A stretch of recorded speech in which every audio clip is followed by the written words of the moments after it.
22 mars, Trump pose un ultimatum de 48 heures. Hormuz ou les centrales, l'Iran ne bouge pas. 23 mars, Trump reporte de 5 jours. Très bonne discussion. 26 mars, Trump reporte de 10 jours supplémentaires jusqu'au 6 avril. À la demande du gouvernement iranien, 3 ultimatums, 3 reculs. En 5 jours, ce n'est plus une tactique de pression, c'est un pattern. Et chaque fois que Trump recule, quelque chose se passe sur les marchés. Le pétrole baisse légèrement. Les bourses remontent de 1 à 2 %. Les traders respirent. Puis les frappes reprennent des deux côtés et les marchés replongent. Ce yo-yo, entre les tweets de Trump et la réalité du terrain, est en train de coûter quelque chose de concret à des centaines de millions de personnes dans le monde. Pas des missiles, pas des opérations, de l'inflation, des factures, du carburant. Des emplois. La guerre en Iran a un coût économique mondial qui n'a pas encore été clairement expliqué à l'audience grand public. C'est ce qu'on fait aujourd'hui. Je suis Georges. On décrypte tout. Maintenant. Le prix du pétrole, les chiffres bruts. Commençons par les faits. Avant le 28 février, le Brent tournait autour de 75 à 77 $ le baril. C'était un niveau stable, légèrement au-dessus des moyennes historiques, sans tension majeure. Le 28 février au soir, en quelques heures, le baril bondit de 7 à 9 %. Il franchit 85 $. Quand Hormuz est officiellement quasi fermé début mars, le Brent dépasse 100 $, puis 110, puis frôle 120 au pic. Aujourd'hui, 28 mars, après le troisième report d'ultimatum de Trump, le Brent redescend légèrement autour de 107 $, soit encore 40 % au-dessus de son niveau d'avant-guerre. Le gaz européen a lui bondi de près de 50 % dans les premiers jours du conflit. Les contrats à terme sur le gaz naturel liquéfié ont flambé partout en Europe. En parallèle, le trafic maritime dans le détroit d'Ormuz s'est effondré. Dans la première quinzaine de mars, seulement 77 navires ont transité, contre 1229 un an plus tôt. Une chute de 84 %. Et le détail qui change tout, l'assurance maritime internationale, qui couvre 90 % du tonnage mondial, a retiré sa couverture pour les navires traversant le détroit. Quand l'assurance disparaît, le système d'expédition libellé en dollars ne devient pas seulement plus coûteux, il se fragmente, c'est là que le problème cesse d'être géopolitique et devient économique pour tout le monde. Ce que ça coûte concrètement. Parlons de ce que ça change pour les gens ordinaires. À la pompe. En Californie, les prix de l'essence ont dépassé 5 $ le gallon dès la deuxième semaine de mars. Goldman Sachs a prévenu. Si Hormuz reste fermé, l'essence américaine atteindra 3,50 $ le gallon en moyenne nationale, avec des pics bien au-delà dans certains États. Pour les familles américaines qui dépendent de leur voiture pour travailler, c'est une hausse de dépenses mensuelles directement ressentie. Sur les factures. En Europe, le gaz déjà tendu après l'hiver 2025-2026 particulièrement rigoureux, qui avait vidé les réserves à 30 % de capacité, a encore flambé. Les analystes de Bank of America prévoient une inflation de la zone euro supérieure à 3 % au deuxième trimestre 2026 si le conflit se prolonge. La BCE a déjà repoussé ses baisses de taux prévues, révisant ses prévisions d'inflation à la hausse. Dans les usines. En Grande-Bretagne et dans l'UE, les fabricants de produits chimiques et d'acier ont imposé des surcharges allant jusqu'à 30 % pour compenser la hausse des coûts de l'électricité et des matières premières.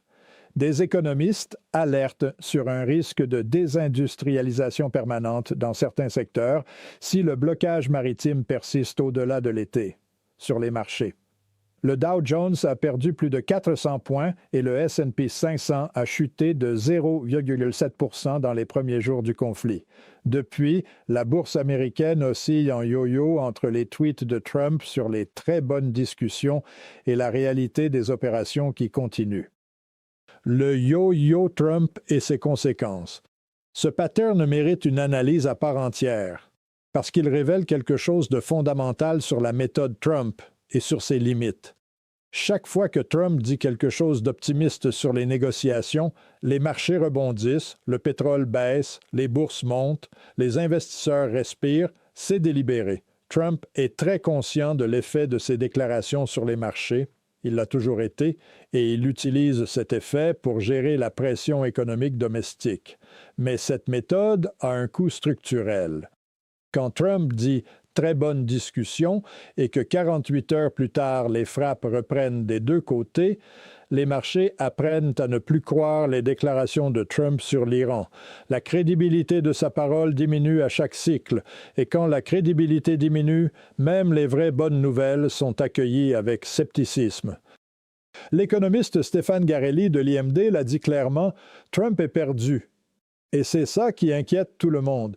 Le président américain va d'une crise à l'autre, et qui va résoudre la crise? Généralement, c'est le consommateur. C'est la phrase clé. En l'absence de résolution rapide, c'est toujours le consommateur qui paie, pas les gouvernements, pas les marchés, le consommateur à la pompe, sur sa facture de gaz, dans ses courses. Acte 5. La droite américaine se fissure à l'ACPAC. L'ACPAC, la conférence d'action politique conservatrice, se terminait samedi à Dallas, Texas. Et pour la première fois depuis le début du conflit, la fracture dans le camp républicain est devenue visible. Des militants MAGA, des gens qui ont voté Trump, qui portent des vestes ICE, refusent cette guerre. John, 35 ans, militant républicain dans les allées de la CPAC, trop de problèmes aujourd'hui en Amérique pour se battre dans une guerre lointaine qui ne nous apporte pas vraiment de bénéfices. Ça nous coûte $1 milliard par jour. On a perdu 13 soldats. Et la phrase la plus révélatrice, « Je ne me considère plus vraiment MAGA maintenant. » Il y a une sorte de fossé entre MAGA et America First. Je remercie Trump pour les bonnes choses qu'il a faites, mais il s'est trop laissé entraîner dans des aventures à l'étranger. La fracture entre MAGA et America First est en train d'émerger publiquement. Ce sont deux visions du Trumpisme, l'une qui accepte l'interventionnisme au nom de la sécurité, l'autre qui le refuse au nom de l'isolationnisme économique. Et les sondages sont là pour confirmer, 59% des Américains disent que la guerre est allée trop loin. Trump, dont la base politique est construite sur l'idée que les guerres étrangères coûtent de l'argent américain pour des intérêts non américains, est en train de se retrouver piégé par sa propre rhétorique. Comment l'Iran tient malgré 48% d'inflation? Il y a une question que personne ne pose clairement. Et pourtant, elle est centrale pour comprendre pourquoi ce conflit dure. Comment l'Iran tient-il économiquement? Avant même le 28 février, l'économie iranienne était dans un état catastrophique. 48% d'inflation, une monnaie qui a perdu 89% de sa valeur en 10 ans, des coupures de courant quotidiennes dans les grandes villes. Le FMI et la Banque mondiale avaient décrit la situation comme la pire période économique de l'histoire moderne de l'Iran. Et pourtant, un mois après le début de l'opération Epic Fury, l'Iran continue de frapper Israël, le Golfe, et de maintenir le blocage d'Ormuz. La réponse est en un mot, la Chine. Les importations chinoises de pétrole iranien s'établissaient en moyenne à 1,38 million de barils par jour en 2025. Même après le début de la guerre, elles n'ont baissé que légèrement à environ 1,13 à 1,20 million de barils par jour. La bouée de sauvetage reste largement intacte. L'Iran a construit depuis des années une économie parallèle aux sanctions. Pétrole vendu à la Chine en yuan via des circuits contournant le SWIFT. Accord de 25 ans avec Pékin signé en 2021. Infrastructure de paiement alternative au dollar. Ce corridor pétrolier Chine-Iran est la vraie variable stratégique du conflit. Si Washington parvient à le perturber décisivement, l'économie du CGRI commence à se fissurer. Si ce corridor tient, l'Iran peut maintenir sa pression sur Hormuz pendant des mois. Et jusqu'à présent, malgré toutes les frappes, ce corridor tient. Les conséquences globales de l'Asie au Brésil. L'impact économique de cette guerre ne se limite pas aux États-Unis, à l'Europe et au Golfe. Il est véritablement mondial. L'Asie, Le Moyen-Orient fournit jusqu'à 60% du pétrole brut asiatique. Les Philippines ont déclaré l'état d'urgence énergétique. Le peso philippin a chuté à un record de 60,1 pesos pour un dollar. Les prix du diesel ont augmenté de 38,6%. L'Inde a réduit ses taxes sur les carburants pour freiner la hausse. Le Japon assouplit ses restrictions sur les centrales à charbon pour compenser. Le Brésil. Le Brésil dépend presque entièrement des importations d'engrais, dont près de la moitié transite par Ormuz. Or, le Brésil représente 60% des exportations mondiales de soja. Une pénurie d'engrais prolongée ne touche pas seulement les agriculteurs brésiliens, elle fait monter les prix alimentaires mondiaux. L'Éthiopie, sans aucun lien avec la guerre, mais victime directe. 90 à 95% de ces importations pétrolières passent par un seul point de transit à Djibouti. La flambée des primes de risque maritime a fait exploser ses coûts d'importation. L'Europe, 120 sites historiques iraniens endommagés, dont le palais du Golestan, patrimoine UNESCO. Mais c'est le kérosène qui préoccupe directement les économies européennes. Son prix a doublé depuis le 28 février. Les compagnies aériennes consacraient déjà 25 à 30% de leurs dépenses au carburant avant la crise. Ce doublement va provoquer des faillites de lignes et une contraction du trafic. La IEA a qualifié la crise actuelle de « plus grand défi mondial de sécurité énergétique et alimentaire de l'histoire ». Ce n'est pas une métaphore, c'est une évaluation technique. Ce que ça dit de la suite. Voici le tableau complet au 28 mars, un mois de guerre. Trump a posé 3 ultimatums. Il les a tous reportés.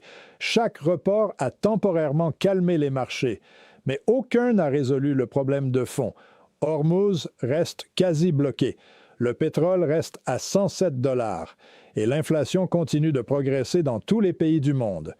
Fitch Ratings a modélisé le scénario où le conflit se prolonge jusqu'à la fin du premier semestre 2026. Résultat, le PIB mondial serait inférieur de 0,8% aux prévisions. Aux États-Unis spécifiquement, la croissance du PIB au 4e trimestre 2026 ne serait que de 0,6% en glissement annuel contre 1,8% attendu. En Europe, même niveau. C'est la définition économique d'une quasi-récession. Et c'est là que la pression sur Trump devient la plus puissante. Pas la pression morale, pas la pression diplomatique, la pression économique domestique. Trump a été élu sur une promesse économique, réduire l'inflation, restaurer le pouvoir d'achat. Make America Great Again. C'est d'abord une promesse économique. Si les Américains commencent à associer la guerre en Iran à la hausse de leurs factures d'essence et d'épicerie, la pression pour sortir du conflit devient politiquement irrésistible. C'est peut-être la vraie raison des 3 reports d'ultimatum. Pas la diplomatie, pas les très bonnes discussions. La peur de l'impact économique d'une escalade supplémentaire sur les marchés, sur l'inflation, sur les sondages, Trump recule 3 fois. Pas parce qu'il est faible, parce que l'économie lui dit de reculer. Ce que ça dit de la suite. Voici le tableau complet au 28 mars, un mois de guerre. Trump a posé 3 ultimatums. Il les a tous reportés. Chaque report a temporairement calmé les marchés, mais aucun n'a résolu le problème de fond. Hormuz reste quasi bloqué. Le pétrole reste à 107 $ et l'inflation continue de progresser dans tous les pays du monde. Fitch Ratings a modélisé le scénario où le conflit se prolonge jusqu'à la fin du premier semestre 2026. Résultat, le PIB mondial serait inférieur de 0,8% aux prévisions. Aux États-Unis spécifiquement, la croissance du PIB au 4e trimestre 2026 ne serait que de 0,6% en glissement annuel contre 1,8% attendu. En Europe, même niveau. C'est la définition économique d'une quasi-récession. Et c'est là que la pression sur Trump devient la plus puissante. Pas la pression morale, pas la pression diplomatique, la pression économique domestique. Trump a été élu sur une promesse économique, réduire l'inflation, restaurer le pouvoir d'achat, Make America Great Again. C'est d'abord une promesse économique. Si les Américains commencent à associer la guerre en Iran à la hausse de leurs factures d'essence et d'épicerie, la pression pour sortir du conflit devient politiquement irrésistible. C'est peut-être la vraie raison des 3 reports d'ultimatum, pas la diplomatie, pas les très bonnes discussions. La peur de l'impact économique d'une escalade supplémentaire sur les marchés, sur l'inflation, sur les sondages. Trump recule 3 fois, pas parce qu'il est faible, parce que l'économie lui dit de reculer.